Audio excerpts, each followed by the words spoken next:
Sejahtera, kami dari Kumpulan 10 akan membentangkan satu isu yang bertajuk Pengurusan Kualiti dalam Industri, Isu dan Pelaksanaan. Kualiti atau dalam konteks kata yang mudah difahami ialah peringkat kebaikan atau tahap kecemerlangan yang tinggi dalam sesuatu perkara. Umum mengetahui bahawa kualiti dan industri saling berkait rapat. Dunia industri di Malaysia terbahagi kepada 3 iaitu industri berat, industri ringan dan juga industri pelancongan. Pendekatan mengawal kualiti dalam industri telah pun dilaksanakan iaitu pelaksanaan latihan serta kursus oleh pihak majikan kepada para pekerja.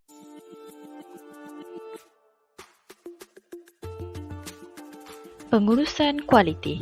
Kualiti mempunyai pelbagai maksud daripada pelbagai aspek. Kualiti juga diiktiraf sebagai satu peranan yang penting dalam dunia perniagaan yang banyak bersaing pada era globalisasi ini. Kualiti terbahagi kepada 5 fasa iaitu pemeriksaan, kawalan mutu, jaminan kualiti, pengurusan kualiti menyeluruh dan jaminan kualiti menyeluruh. Dahulu, kualiti dan nilai hanya diuji oleh tenaga pekerja semata-mata dan seringkali tidak mencapai piawaian. Ini bermaksud bahawa aktiviti pemeriksaan sahaja adalah tidak cukup untuk menjamin kualiti sesuatu barangan yang dihasilkan, malahan hanya dapat membezakan barangan yang baik daripada barangan yang tidak elok. Kawalan mutu bermaksud operasi, teknik dan aktiviti yang mengekalkan mutu, hasilan atau perkhidmatan. Kawalan mutu juga bertujuan untuk menghasilkan produk mengikut label dan keperluan undang-undang. Selain itu, ia juga bertujuan untuk meningkatkan mutu, meningkatkan keuntungan, keseragaman produk dan mengurangkan pembaziran. Seterusnya, jaminan kualiti adalah aktiviti atau tindakan yang sesuai diambil untuk mendapatkan kepercayaan bagi menjamin produk atau perkhidmatan yang memuaskan hati pelanggan atau produk yang telah dijual kepada pelanggan mestilah boleh beroperasi lebih daripada jangka waktu yang biasa tanpa berlaku sebarang kerosakan. Kualiti menyeluruh pula berorientasikan pelanggan dan berjalan secara berterusan. Selain itu, ia juga melibatkan semua aspek dalam organisasi termasuk pihak atasan, bawahan dan pengeluaran produk. Akhir sekali, jaminan kualiti menyeluruh merupakan proses yang dirancang bagi mengenal pasti produk dan penghasilan yang dilakukan semasa waktu pembuatannya supaya menepati piawaian yang ditetapkan. Hai, seterusnya, saya Nurul Syahira binti Azhari akan menerangkan tentang kaedah penyelidikan. Terdapat 2 kaedah penyelidikan yang kami lakukan. Yang pertama, temu bual bersama Puan Hermila binti Muhammad Adnan dan kedua melalui internet. Hasil daripada temu bual bersama Puan Hermila, menurut beliau setiap produk televisyen haruslah mengikut standard yang ditetapkan. Hal ini bertujuan untuk memasarkan televisyen ke dalam negara-negara yang lain. Setiap negara mempunyai standard yang berbeza. Sebagai contoh, negara Eropah mempunyai standard piawai tersendiri iaitu EN 55032 dan EN 55035. Seterusnya, setiap negara akan mengubah tahap piawaian mengikut peredaran pembangunan teknologi semasa dan bahagian kajian kawalan kualiti syarikat Sony akan membuat kajian untuk memastikan setiap standard semasa ditepati dan dicapai. Sony juga membuat job training untuk mengatasi isu kekurangan pekerja mahir dengan meneliti pekerja dalam mematuhi SOP, cara mengendalikan set dan langkah-langkah menyiapkan tugasan. Akhir sekali, Sony HQ telah mengendalikan sesi audit yang berkala supaya tugasan dapat disiapkan dalam masa yang ditetapkan. Seterusnya, kajian diselidik melalui tesis yang dibuat oleh Lee Ching Liao iaitu pelaksanaan sistem pengurusan kualiti di industri kecil dan sederhana di Pulau Pinang.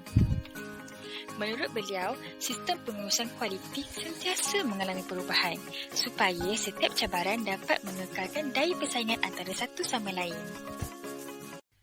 Dalam tesis beliau juga dinyatakan 4 masalah utama dalam cara pemeriksaan kawalan kualiti tradisional. Yang pertama, sangat mahal dari segi ketara dan tidak ketara.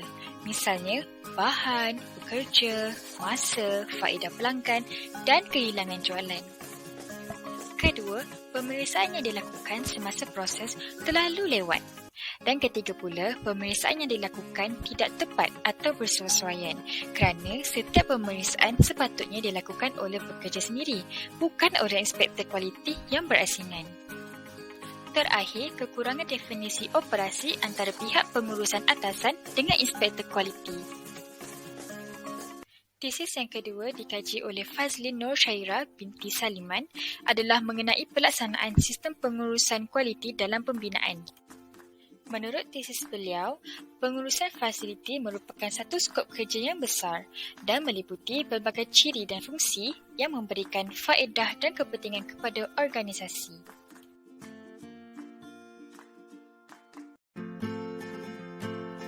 Seterusnya, isu dan masalah yang sering dihadapi dalam projek ialah: pertama, kelewatan projek; kedua, lebihan kos; ketiga, ketidakpatuhan arahan daripada pihak atasan; dan yang terakhir, kos operasi dan penyelenggaraan yang tinggi. Atas sebab isu dan masalah itu, maka wujudlah program kualiti yang dikenali sebagai sistem pengurusan kualiti. Okey, seterusnya ialah penemuan dan perbincangan hasil kajian. Isi besar untuk penemuan dan perbincangan hasil kajian ialah yang pertama iaitu isu. Isi pertama isu ialah buku rujukan manual. Buku rujukan manual ialah sesuatu produk industri yang tidak dikemas kini dengan kesesuaian era baru pada masa kini.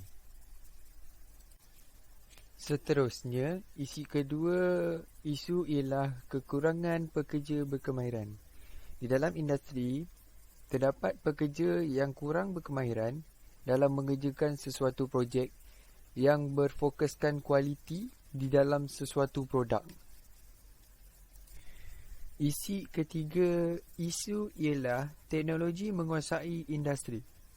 Pada masa kini, teknologi dan mesin telah digunakan dalam proses pemeriksaan kualiti produk yang tidak mencapai piawaian semasa berbanding pekerja-pekerja yang berada di industri tersebut. Isi yang terakhir isu ialah kurang ilmu dalam bidang berkaitan. Terdapat di dalam kalangan pekerja yang kurang faham dalam menghasilkan sesuatu produk kerana mereka kurangnya pendedahan ataupun latihan yang diberi oleh pihak industri.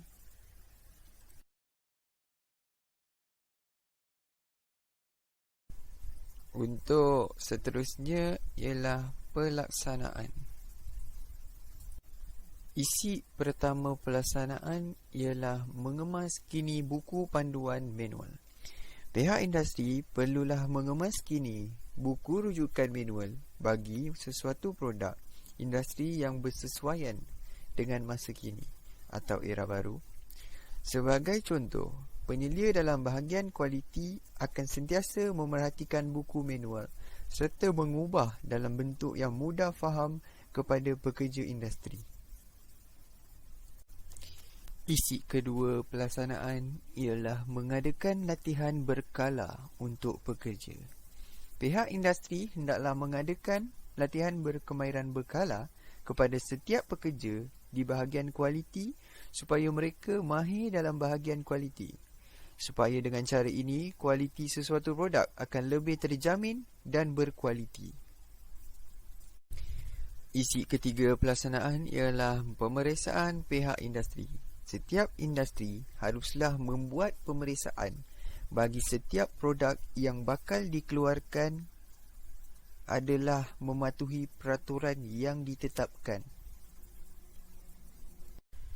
Okey, seterusnya isi terakhir pelaksanaan ialah menghadkan bilangan pekerja. Setiap industri perlulah menghadkan bilangan pekerja dalam menghasilkan produk yang kritikal dengan cara membenarkan hanya pekerja yang telah mengikut latihan atau kursus sahaja membuat produk berkenaan.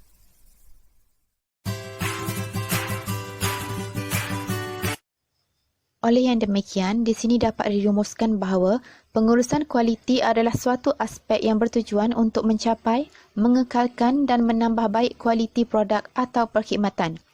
Pengurusan kualiti yang baik akan menghasilkan produk yang berkualiti setaraf dengan produk yang dihasilkan oleh negara-negara maju, sebagai contohnya Jepun dan juga negara barat.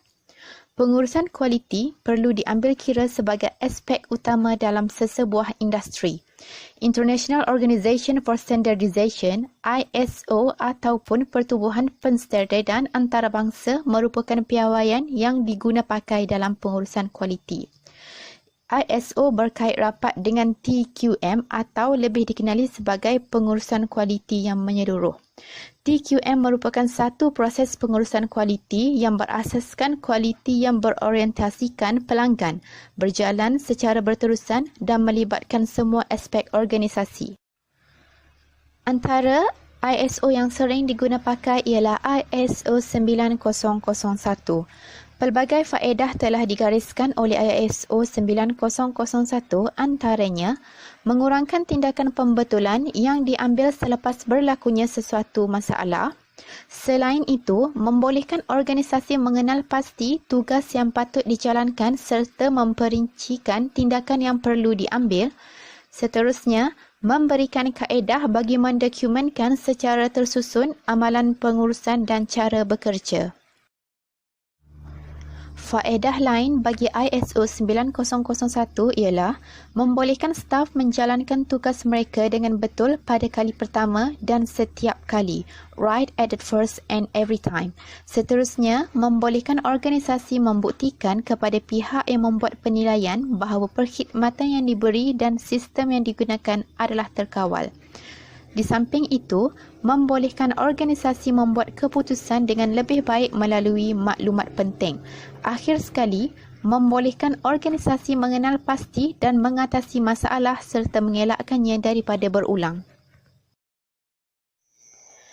Sebagai seseorang yang pernah terlibat secara langsung dalam industri, terutamanya dalam penghasilan produk, terdapat beberapa cadangan yang boleh diguna pakai dalam meningkatkan lagi kualiti sesuatu produk dalam sesebuah organisasi. Antaranya ialah, setiap proses dalam pembuatan produk haruslah disertakan dengan khusus individu dari bidang pengawalan kualiti bagi memastikan produk dihasilkan seperti yang diusulkan oleh pelanggan. Sebagai contohnya, individu dari Jabatan Kualiti hendaklah ditugaskan untuk berada atau terlibat secara langsung dalam penghasilan produk.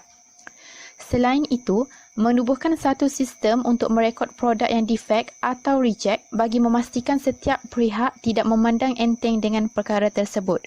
Setiap produk yang telah diklasifikasikan sebagai reject atau defect haruslah direkod. Di samping itu, mengadakan mesyuarat mingguan dan membincangkan tentang produk yang defect atau reject yang telah dihasilkan oleh pekerja yang terlibat secara langsung dengan pembuatan produk. Hal ini bagi mengelakkan perkara sama berulang secara berterusan. Cadangan yang seterusnya pula ialah menitikberatkan pengawalan kualiti kepada proses kritikal ataupun proses yang boleh menjejaskan fungsi keseluruhan produk jika terdapat kesalahan dalam pembuatan. Sebagai contohnya, jika organisasi terbabit terlibat dalam penghasilan kabel, proses crimping dan juga proses stamping merupakan proses kritikal. Kesalahan dalam melaksanakan proses ini boleh menjejaskan fungsi utama bagi sesuatu produk itu. Akhir sekali, memastikan penggunaan PPE ataupun Personal Protective Equipment bagi menjaga kualiti produk sekaligus melindungi pekerja berkenaan.